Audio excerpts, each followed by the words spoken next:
Olá, tudo bem com você? Seja muito bem-vindo a mais um estudo da Palavra de Deus. Eu sou o pastor Luciano e estou muito feliz por você estar aqui. Nós estamos estudando a lição da Escola Sabatina, que tem como título nesse trimestre a hermenêutica da Escritura Sagrada, ou seja, como interpretar a Bíblia.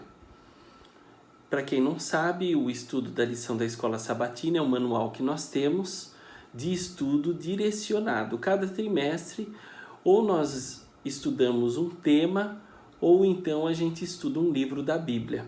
E nesse trimestre, como já disse, é sobre a interpretação bíblica. Nós estamos na quinta lição, que vem falando sobre somente pelas Escrituras, ou sola Scriptura. Esse termo ele veio lá do protestantismo, lá de Martinho Lutero. E daqui a pouquinho nós vamos falar um pouco mais a respeito disso, ok? Antes, porém, eu só quero lembrar que todo sábado às 9h30 da manhã nós temos um culto diferente, um culto jovem, um culto mais dinâmico.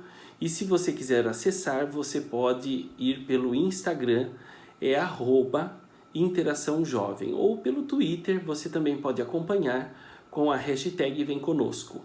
Nós também estamos na Rádio Princesa, na parte da manhã, se você quiser acessar pelo Facebook, Rádio Princesa, ou então pelo telefone 99189-5854, você irá nos acompanhar na Rádio Princesa, que é FM 91,7, ok? Vamos agora orar a Deus e começar o nosso estudo. Querido Santo e Eterno Pai Celestial, obrigado pelo privilégio de poder abrir mais uma vez a Tua Santa Palavra. Que novamente o Espírito Santo nos conduza nesse estudo e que Ele toque em nosso coração através da Tua Palavra e desse estudo. Em nome de Jesus, amém. Ok. Como já disse, o tema de hoje é sola Scriptura, ou somente pelas Escrituras. O termo de memorização dessa semana, o termo áureo é: porque a palavra de Deus é viva e eficaz, e mais cortante do que qualquer espada de 2 gumes, e penetra até o ponto de dividir alma e espírito, juntas e medulas, e é apta para discernir os pensamentos e propósitos do coração. Hebreus 4:12. Então veja bem, o nosso coração ele é enganoso, como diz Jeremias 17:9. Só que a Bíblia, a Escritura Sagrada, ela é capaz, como diz o próprio texto bíblico aqui, ela é capaz de penetrar e dividir a alma, não é? É capaz de penetrar até o ponto de dividir a alma e espírito, juntas e medulas, e é apta para discernir os pensamentos e propósitos do coração. Olha só, é uma palavra forte essa, não é? A palavra de Deus realmente ela é forte, ela é capaz de penetrar no mais íntimo da pessoa e transformar. Não existe outra literatura, não existe outro livro capaz de tal transformação. Por quê? Porque o Espírito Santo é quem está dirigindo a palavra de Deus. Bom, como é sola Escritura, eu quero explicar um pouquinho sobre isso. Na Idade Média, muitas pessoas começaram a defender a Bíblia. Na época existia a Inquisição. O que era a Inquisição? A Inquisição era uma perseguição que a igreja da época fazia contra os cristãos. Imaginem só, uma igreja realmente, infelizmente, a igreja romana, ela fez isso, ela perseguiu, torturou e matou os cristãos. Até alguns anos atrás, antes de falecer, o Papa João Paulo II, ele veio a público e pediu desculpas por todas aquelas mortes. Então as pessoas que liam a palavra de Deus e procuravam fazer a sua vontade, elas eram perseguidas e mortas. Por isso que tem os coliseus. Os coliseus eles foram feitos para isso. Mas através dos anos, muitas pessoas começaram a estudar a Bíblia, a conseguir a palavra de Deus, que era um artigo raro, e então eles se guiavam somente por ela. E na época, a igreja romana, ela se guiava pela Bíblia e pela tradição. Então aí havia um conflito entre aqueles cristãos que queriam fazer somente a vontade de Deus. Por isso que é sola escritura. Bom, o ícone dessa situação da sola escritura talvez seja Martinho Lutero. Não quer dizer que ele foi o mais importante, mas ele é um ícone. Nós temos John Wycliffe, que foi chamado de Estrela da Manhã. Ele foi tão importante quanto Martinho Lutero. Mas Martinho foi o que mais apareceu, foi o que permaneceu vivo. Não é porque bom, não leva por mal, mas vou falar o nome, o Papa, ele mandava matar.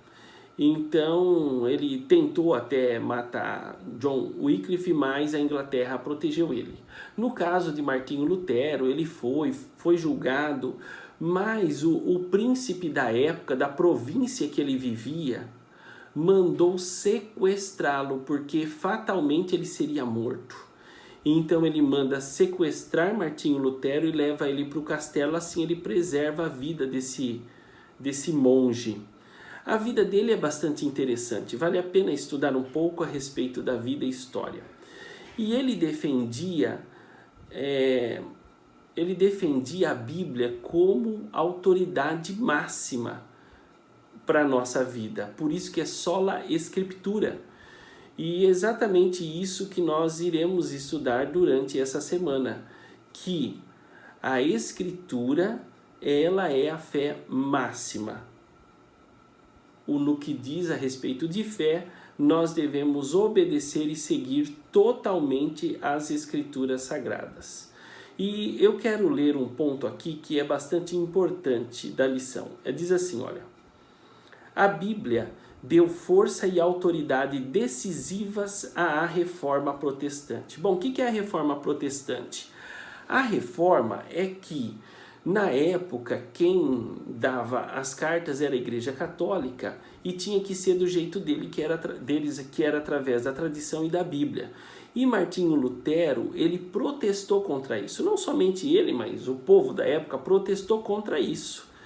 E cresceu essa revolta, esse protesto, até que eles conseguiram ganhar espaço na época e conseguiram sobreviver, né? Conseguiram não ser mortos pela igreja prevalecente e puderam estudar a palavra de Deus. E a maior bandeira que eles defendiam era exatamente essa, que sola a Escritura, somente a Escritura é a nossa regra de fé e prática. E ele conseguiu isso. Então a Bíblia é que deu força, Deus por trás deles comandou tudo isso daí. Bom, continuando a leitura. Em oposição a uma interpretação alegórica das Escrituras, em que muitos significados diferentes eram atribuídos ao texto, os reformadores enfatizaram a importância de uma interpretação histórica gramatical da Bíblia, que levava a sério o significado gramatical e literal do texto bíblico. Olha só, e esse parágrafo, estou grifando ele aqui, porque ele é muito importante. O que está dizendo aqui? Aqui está dizendo que na época eles interpretavam a Bíblia alegoricamente. Então, por exemplo, eles pegavam lá o relato da criação. Deus fez uma coisa, fez outra, uma em cada dia, demorou 6 dias e criou o mundo. Bom, eles falavam, não, isso é alegoria, isso não é literal, isso é alegórico. E aí começavam a inventar, não, isso significa tal coisa, o outro significa tal coisa, Deus quer dizer isso. Então a gente tem que tomar muito cuidado com a alegoria. É a mesma coisa que nós dissermos assim, Jesus Cristo era o líder, me permitam esse exemplo, tá? Só como exemplo aqui. Ah, Jesus Cristo era o líder dos desbravadores e ele tinha lá um clube com 12 apóstolos de desbravador. O que é isso? É alegoria. Isso é alegoria. Então a Bíblia, ela tem que ser lida de forma literal. O significado é gramatical e literal do texto. É assim que a Bíblia tem que ser interpretada. Agora, aquilo que for claro que é uma simbologia, aí a gente tem que procurar na própria Bíblia a interpretação. Vamos dar um exemplo aqui. A besta, um monstro que sai do mar. Então você vê claramente que isso daí sim é uma alegoria, um simbolismo. Aí você vê, então aí você vai procurar a interpretação de tudo isso. E é a própria Bíblia que dá essa interpretação. Agora, você pegar tudo que tinha na Bíblia que te interessava para alegorizar, bom, aí não pode. Aí não tem sentido. Então esse era o problema da época. Bom, vamos seguir em frente agora. Bom, eu falei o que não deve ser, agora o que deve ser. Então a Bíblia, ela tem que ser entendida de forma literal, até que você encontre um ponto que claramente é simbólico ou alegórico. Outra coisa que é importante que fala aqui é que aqueles homens de Deus, aqueles reformadores, eles também colocavam a Bíblia ou a profecia dentro da história. Então isso daqui é muito importante também. Então, em oposição a uma interpretação alegórica das Escrituras, em que muitos significados diferentes eram atribuídos ao texto, os reformadores enfatizaram a importância de uma interpretação histórico-gramatical da Bíblia. Então a Bíblia, ela tem que ser colocada juntamente com a história, porque tem a profecia, e a profecia ela vai se desenrolando na história. Aqui está um ponto aqui muito importante, que na época esses homens de Deus, eles interpretavam as Escrituras assim. Eu estou falando de Hus, Wycliffe, Jerônimo, Lutero e muitos outros aí, muitos outros. Então eles interpretavam a Bíblia a partir do princípio historicista de interpretação, ou seja, a Bíblia andando junto com a história, ok? Então isso é muito importante com relação às profecias. Bom, continuemos, vamos para domingo aqui, as Escrituras como a norma dominante. Então, outras fontes para interpretarmos a Bíblia, elas têm a sua importância, elas têm. Como, por exemplo, o que nós estudamos a semana passada. Estamos falando o quê? Da experiência que nós temos com Deus, da tradição, da cultura. Tudo isso tem o seu grau de importância, mas não pode ser o grau máximo, não pode ser o principal e nem pode ser colocado em termos de igualdade com a Bíblia. Nunca. Tem a sua importância? Tem, mas nunca pode ser colocada no mesmo patamar. Tem um verso bíblico aqui que diz assim, olha, 1 Coríntios 4, de 1 a 6. Assim, pois, importa que os homens nos considerem como ministros de Cristo e despenseiros dos ministérios de Deus. Ora, além disso, o que se requer dos dispenseiros é que cada um deles seja encontrado fiel. Aí depois você pega lá no final do texto, diz assim, estas coisas, irmãos, apliquei-as figuradamente a mim mesmo e a Apolo, por vossa causa, para que por nosso exemplo aprendais isto. Isto que? 2 pontos. Não ultrapasseis o que está escrito, a fim de que ninguém se ensoberbeça a favor de um em detrimento do outro. Então, o principal para a gente aqui, olha, aprendeis isso, 2 pontos, não ultrapasseis o que está escrito. Então, a nossa fonte de autoridade máxima é a Bíblia. Temos ferramentas que podem nos ajudar a interpretar as Escrituras? Temos. E ótimas ferramentas. Mas nunca isso está em pé de igualdade. A Bíblia é a prova de fogo, a autoridade máxima. Tudo nós usamos para revelar se é verdadeiro ou falso A fonte é a Bíblia, tudo nós usamos a Bíblia. A Bíblia é que vai dizer se o que eu estou usando é verdadeiro ou é falso. Então, por exemplo, você tem aí a arqueologia bíblica, é ótima ela para nos ajudar. A história é excelente para nos ajudar a entendermos o contexto do que aconteceu, do momento em que a escritura foi elaborada. Nós temos léxicos, nós temos dicionários, concordâncias e temos comentários bíblicos. Tudo isso daí é importante, tudo isso ajuda, tudo isso contribui para o entendimento da palavra de Deus. Temos mais coisas, temos verdade presente, então tudo isso é importante. Agora, uma coisa é certa, não existe nada que tenha a mesma autoridade da Bíblia ou seja superior. A Bíblia é a nossa fonte de autoridade máxima. Nada deve ser comparado com a Bíblia. Então, isso daqui nós não podemos perder de vista, somente as Escrituras, sola Escritura, porque ela é a autoridade máxima. Olha, eu quero terminar lendo aqui dois textos, um da lição e um texto bíblico. Diz assim: somente as Escrituras têm a autoridade que transcende e julga qualquer outra fonte ou tradição da igreja. Então a autoridade bíblica, a Bíblia, ela tem uma autoridade que é maior do que qualquer outra coisa que nós tenhamos na terra. Olha só o privilégio que nós temos. A palavra de Deus é a única fonte segura e fidedigna que nós temos aqui na terra, sendo ela a expressa palavra de Deus, sem medo de errar. Então, isso daqui não tem que se compara a um dom, a um presente desse que Deus nos deu. É termos a certeza que a Bíblia, nós podemos confiar 100% nela, porque ela é a palavra de Deus.